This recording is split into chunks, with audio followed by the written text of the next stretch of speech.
네, 이번에는 개천절 집회 이야기를 좀 해보겠습니다. 광화문 광장을 중심으로 한 대규모 차량 시위는 없었습니다. 하지만 또 다른 논란거리가 등장을 했는데요. 경찰버스 300여 대를 동원해서 차벽을 세웠는데 이게 과잉 대응이다. 이런 식의 주장이 야당을 중심으로 지금 나오고 있습니다. 이 문제 어떻게 봐야 될지 국회 행정안전위원회 여당 간사를 맡고 있는 한병도 더불어민주당 의원 연결해서 얘기 나눠보도록 하겠습니다. 나와 계시죠, 의원님? 네, 안녕하세요. 한병도입니다. 네, 안녕하세요. 일단 논점이 네, 두 가지가 있었는데요. 하나는 네, 집회를 허가할 거냐 말 거냐의 문제에 있어서 이제 법원이 이거를 이제 그 예, 불허 결정을 확인을 했기 때문에 네, 뭐 그거에 네, 대해서 굳이 여쭐 필요는 없을 것 같고요. 네, 네, 네, 논점이 차벽인데 이 차벽 네, 설치가 네, 불가피했느냐 이게 지금 쟁점이거든요. 어떻게 예, 보십니까? 예.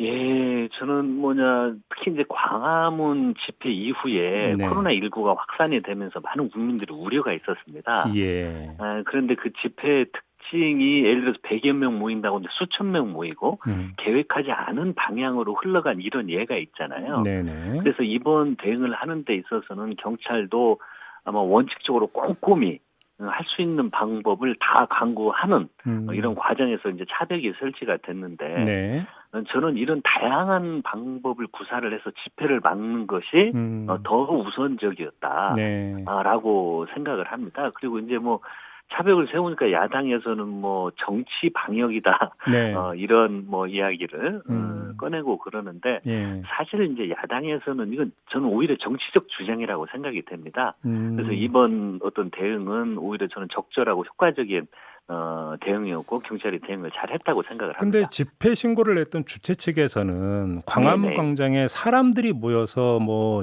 피켓을 들고 시위를 하겠다 이런 게 아니라 네네 차량 시위를 하겠다는 거였잖아요. 네네네 그렇게 본다면 굳이 그러니까 그 광화문 광장을 그 경찰버스 300대를 동원해서 에워쌀 이유가 있었을까라고 하는 데부터 아마 논란이 시작이 되는 것 같은데요. 네네네네.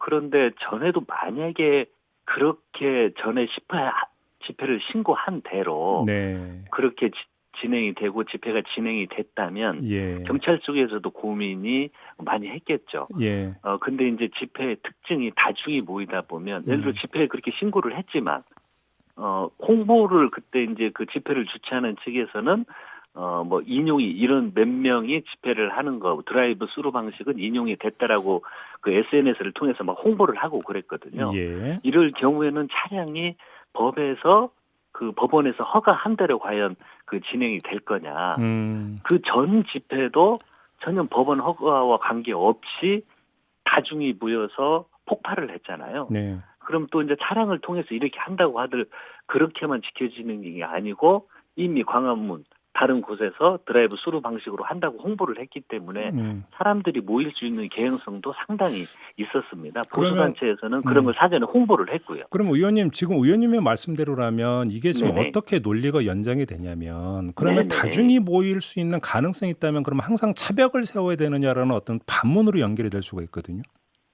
그런데 지금은 우리가 일반적인 상황으로 그렇게 보면 안 됩니다. 예. 제가 평가를 할 때는 지금처럼 집회의 자유가 보장된 적이 언제 있으냐 할 정도로 음흠. 코로나19 전까지 어떤 공권력이 동원해서 집회를 막은 사례는 찾아보기 어려울 것입니다. 예, 예. 제가 그 청와대에 근무할 때도 매일 주말이 되면 태극기 집회가 와가지고요. 행진을 네, 네, 하고 네. 확성기를 듣고 네. 텐트가 쳐지고 100%다 보수 진보를 떠나서 모든 집회가 허용이 됐었습니다. 그랬었죠. 예. 그런데 이번의 상황을 똑같은 상황으로 보면 안 되거든요. 지금은 음. 전쟁 중입니다. 음흠. 우리나라뿐만이 아니고 전 세계가 코로나19와의 전쟁된 상황이고 이 코로나19는 전염병의 위험이 있지 않습니까? 예. 한 명만 전염이 돼도 음. 우리 국민의 생명과 직결된 되는 것입니다. 이런 예. 때는 조금의 위험 요인이 있으면 저는 과감하게 할 수 음. 있는 방법은 다 동원해서 하는 것이 적절하고 시기적으로도 막아졌다라고 평가를 하고 싶습니다. 알겠습니다. 일각에서는 네네. 네. 2011년에 있었던 헌법재판소의 결정을 인용을 하고 있는데요. 그러니까 네네. 이 헌법에 이제 과잉 금지의 원칙이라고 하는 게 있는데 차벽 네네. 설치라고 하시면 과잉 대응일 수가 있기 때문에 네네. 차벽이 설치되는 경우는 정말로 다른 수단을 동원하기 힘든 마지막 수단이어야만 된다라는 조건을 다룬 적이 있었는데 예예. 이번 경우가 이런 경우냐? 그러니까 지금 예. 그 차벽 설치에서 비판하는 쪽에서는 이 점을 제기를 하고 있거든요. 네네. 네네네. 그래서 이제 이런 시기에는 아마 그런 고민이 많았기 때문에 네. 법원에서도 집회를 원천 봉쇄하지 않고 음. 조건부 허가를 내준 것도 아마 그런 다양한 고민 하에서 네. 내린 결정이라고 생각이 듭니다. 이제 저 개인적으로는 오히려 이런 시기에는 예. 이런 전쟁 중인 상황에서는 정말 아예 원천 금지하고 음흠. 더 강하게 대응했으면 하는 이렇게 생각하는 사람도 있지만 법원에서는 광복절 집회를 인용을 해서 네. 고민을 많이 해서 아마 판단을 했을 거라고 생각이 들고요. 음. 그래서 여러 조건을 내우고 집회를 허가를 했고 네.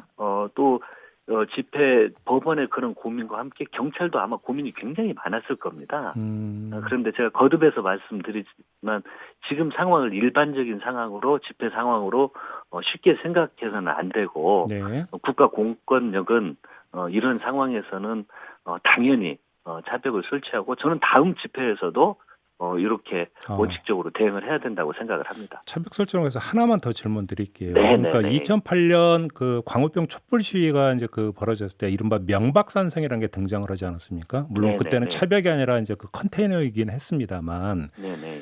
그러니까 그때 이제 명박산성을 비판했던 그 주인공이 지금의 민주당 아니냐. 근데 왜 한 네네네. 입으로 두 말 하느냐라는 식의 어떤 공격도 있습니다. 어떤 말씀 예, 예. 주시겠습니까? 이제 그게 제가 야당도 일면 네. 그 주장을 하는데 이해를 못하는 게 음. 이 어떤 그 정치적 주장과 감염병 상황과 분리를 해야 됩니다. 예, 예. 예, 그때 당시에는 어떤 정치적 주장과 입장이 주로 주장이 됐었지만 네. 지금 우리가 항시 이 생각을 해야 되는 건 그 코로나19라는 상황입니다. 네. 이 코로나19를 통해서 얼마나 많은 국민들이 고통을 겪었고 예를 들어서 그 광복절 집회 이후에 그 확진자만 1,168명이 증가했습니다. 엄청난 치료액이 발생했고 우리 숙박, 음식업, 학원, 교육 서비스업 모든 네. 국민들이 고통에 빠졌고 예. 경제 성장률 자체도 뭐 마이너스 1.2%였다가 0.8%로 상향 조정했는데 네. 이 광화문 집회 이후에 마이너스 1%로 다시 조정이 됐거든요. 네. 이 많은 국민적 고통이 있고 사람이 모이면 전염병이 확산된다는 이러한 특수한 상황입니다. 그래서 그걸 어떤 그 전 집회와 지금과 단순 비교하는 것 자체가 맞지가 않죠. 그래요. 그래서 저는 바람이 야당에게도 바람이 예. 지금 이런 문제를 진보와 보수, 정치적 입장으로 구분하는 것 자체가 논리에 맞지 않습니다. 네. 지금 상황은 명확한 상황에 맞게 대응을 했으면 좋겠습니다. 알겠습니다. 그러면 지금 의원님의 네. 지금까지 말씀을 종합을 해서 확인 질문을 좀 드리고 싶은데요. 그러면 네네. 감염병이라고 하는 특수한 상황에서는 네. 집회의 규모나 이런 것들을 따지기 전에 아예 원천 금지가 돼야 된다는 입장이세요? 예, 그렇습니다. 예를 들어서 감염병은- 그러면 9대 그러니까 10대 미만의 차량 시위도 원천 금지하는 게 맞다라는 입장이세요, 의원님? 예, 저는 지금 상황. 네. 그래서 코로나19의 그 상황에 따라서 예를 들어 2.5단계인지 예. 2단계인지 예. 1단계인지 예. 그런 상황에 맞게 그래서 저도 이제 집시법 저도 개정안을 냈는데 네. 예를 들어서 감염병 전파와 공공의 안녕에 직접적이고 명백한 위협이 존재할 시 예. 그것은 2단계인지 1단계인지 상황에 따라서 예를 들어서 1단계 같은 경우에는 조금 더 폭을 넓힐 수도 있지만요. 예. 그래서 2.5단계나 2단계 이렇게 심각한 상황에 따라서는 심각해질 수 있는 저는 그것도 금지를 해야 된다고 봅니다. 그러니까 예를 들어서 이제 1단계, 2단계, 3단계가 있으니까 예를 들어서 네네네. 2단계 정도가 되면은 뭐 집회의 규모나 방법과는 그 무관하게 원천적으로 다 일괄 금지해야 된다 이런 입장이세요? 예, 심각해지면 예를 들어서 2.5단계 이상 정도 예. 되면은 그렇게라도 방법을 써야 된다고 생각해요. 예, 의원님의 취지는 충분히 전달이 됐을 것 같은데요. 근데 만에 네네. 하나라도 이것이 나중에 오용되거나 남용되는 전례가 될 수도 있다는 생각은 혹시 안 해보셨습니까? 만약에 코로나19 상황인데요. 예. 우리가 대한민국이 이제 민주주의가 성장이 됐고 네. 집회나 시위는 국민의 의사 표현의 한 방법입니다. 그렇죠. 그것이 어떠한 방법으로 탄압이 된다거나 예.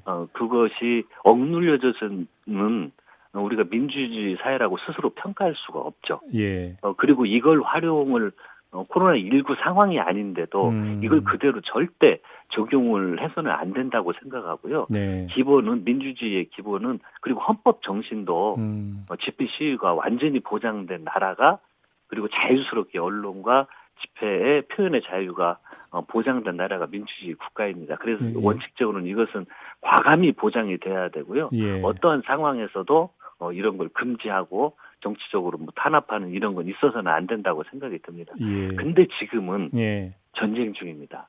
위험한 경우는 도시 장체를 봉쇄하는 게 세계 많은 나라 국가들의 특징이기도 합니다. 네. 그래서 전염병을 잡으려고 하거든요. 근데 의원님 예를 들어서 이제 이런 네. 감염병과의 전쟁이 아니라 그냥 총 들고 싸우는 전쟁 상황에서도 예. 반전 시위나 이런 게 벌어지지 않습니까? 역사를 보면은. 그렇기 네네네. 때문에 전쟁 상황이라고 하는 게 모든 집회의 원천 금지 결정의 근거가 될 수 있는가라는 반론이 나올 수가 있는데요. 네네네. 그건 이제 뭐 전쟁 총이 떨어지고 그런 상황에서는 네. 어쩔지 모르겠지만 아무튼 뭐 그렇게 평가하는 게 적정한지는 모르겠지만 네. 아무튼 지금 상황은 다시 코로나19 문제가 좀 안정이 되면 예. 어떠한 상황에서도 집회 및 시위나 이런 것들이 충분히 보장되는 국가가 돼야 된다는 큰 대원칙에 저는 동의합니다. 그러면 지금 보수단체 같은 경우는 10월 9일 한글날에도 집회를 예고를 하지 않았습니까? 그런데 네네네. 심지어 법원이 그 차량 10대 미만 9대를 동원한 차량 시위는 2군데에 대해서 허가를 내줬잖아요. 그럼 네네네. 이것도 안 된다 이런 입장이세요? 다시 한번 정리를 하면? 아니요. 저는 뭐 일단 현재 네. 저 약간 뭐 개인적인 전제라고 네, 말씀을 물론입니다. 드렸는데 네, 네. 법원의 판단에 충분히 존중을 합니다. 예. 그래서 우리가 이제 민주주의 국가이고 헌법 정신에 맞게 예. 그런 고민에서 법원에서 판단을 한 건데 예. 그건 충분히 존중을 하고요. 예. 그래서 저번에 법원에서 제시하는 9가지 사항 이런 것들이 충분히 지켜지는 상황에서 집회가 진행이 된다면 예. 이런 위험을 최소화할 수 있다고 생각을 하고요. 예. 그렇게라도 이번처럼 좀 지켜지면서 진행이 됐으면 좋겠고. 네. 근데 이제 저번에도 집회하는 과정에 예를 들어서 추미애 장관 자택에서 집회가 막 미허가 차량들이 갑자기 나타나고 막 그 소리 지르고 그런 상황들이 좀 발생을 하고 그러는데 이런 상황만 잘 관리하면 괜찮지 않을까 생각합니다. 알겠습니다. 자, 말씀 네. 여기까지 드릴게요. 고맙습니다, 네네네. 의원님. 네, 감사합니다. 네, 더불어민주당의 한병도 의원이었습니다.